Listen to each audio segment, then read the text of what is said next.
For a man, we're constantly prioritizing. How important is this? What's number one? What's number two? And anything below that goes into not necessary now. Women do it differently. Everything weighs the same in a sense. So there's this dynamic of not weighing everything the same.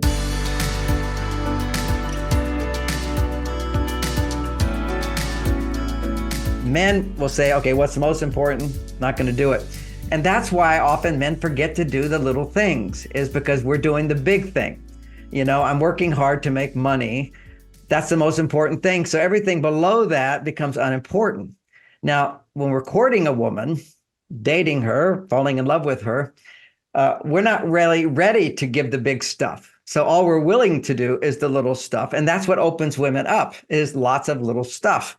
And then to be married, you get married. That's a big stuff. That's important to continue on. But to continue on doing the little stuff creates a romantic love. And you know, people say, I want to feel what we felt in the beginning. Well, go back and be like you were in the beginning, where you know he would do lots of little things, and that makes no sense to a man. So I've just explained the way men think, which is bigger is better, and the biggest. Why do I need to do the little?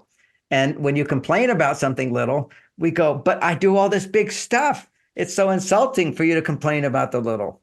But for her, in her mind, if you won't do the little, how can I trust you to be the big?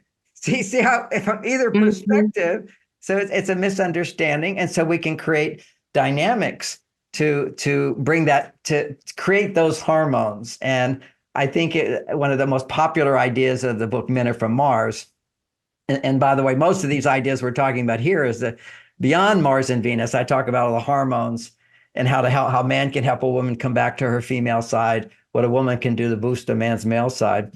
But it's not that different from Men Are From Mars. But when I wrote Men Are From Mars, it was primarily focused on couples where men were more masculine and women were more feminine. And now we're in a world where it's starting to be a role reversal happening here. And that was natural, because as women become independent, men want to connect. We want love too. I mean, just think about, you know, the strong sex drive that most men used to have. It's dwindling now, but sex, at least in his 20s, they do studies showing that men think about sex every minute. Okay, there's not a minute that goes by where he's not thinking about sex, and women certainly aren't, in those tests at least. So that's a strong desire. And what is sex but connecting? It's connecting with a woman. It's going into a woman. It's being one with a woman. Okay, so that's this connection. So if a woman's more masculine, in order to connect with her, he will start to become more feminine. So these polarities of masculine and feminine, they're very complementary forces. They're everywhere in the universe. The expansive force is the feminine energy. The contraction force is the masculine energy. Now, this microphone here, if it was just expansive energy, it would just blow up. And if it would be a black hole if it was just contraction. So these forces are always working together, trying to find out balance. And it's also how we experience anything is through contrast. You know, it was like I recently, a week ago, I was had a toothache and went to the dentist. And after something got caught in my gum and got inflamed. And so I was in pain. And this is the thing, when you're in pain, it's really hard to be loving. And he scraped that out and the pain was gone. I was so happy. And what I realized, Michelle, is that the reality is I'm happy most of the time, but I don't necessarily feel it as much. So the key is, you know, can you feel the state of being that you're in, the state of happiness? Because I'm not rarely stressed. For me, I'm rarely stressed.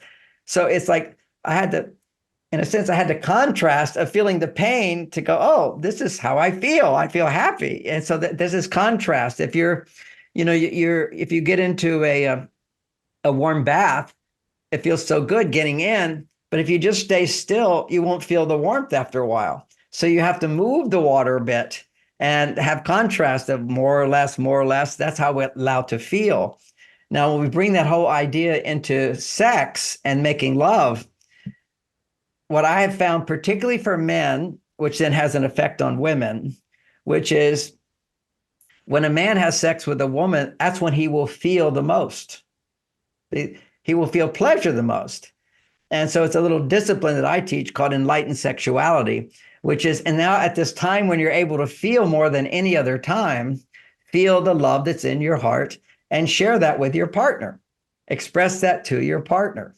And when she's having sex, she's going to be more vulnerable than any other time. Right. What it means to be vulnerable, one way of understanding vulnerability is being in a situation where you give someone the power to make you feel really good or to make you feel really bad, to hurt you. So Mm, that's vulnerability. That's what love is. When your heart is open, you're giving someone the ability to make you feel really good. Ideally, that's mm, what sex is you feel a lot of love. You feel really good. But when you feel really good, you're also giving someone the power to make you feel really bad. That's why couples will have often the most tension, before they start having sex. It tends to be rather easy. Once you have sex, these walls, we take them down. And so we can open up to our partner, where a woman says, I'm allowing you to see me and love me and do things that make me feel really good. So that will take her to a higher level of estrogen. I'm trusting you to be there for me, not be cruel to me, mean to me, judgmental to me, critical, but you're gonna love me. And a man at that time, he will feel more because she is being vulnerable.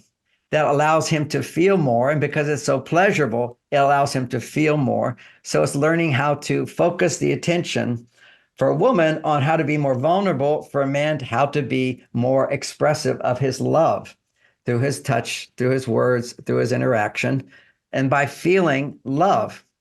I can choose to feel my right hand, or I can choose to feel my left hand. It's just a choice.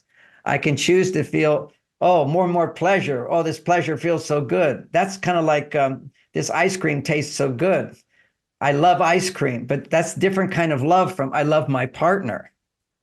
So, men can just go do porn and feel love for a moment. I love how I feel, but that's not, we're talking about real love, which is I'm feeling the love in my heart that I have for my partner and reflecting on how much I love them and my commitment to her and over.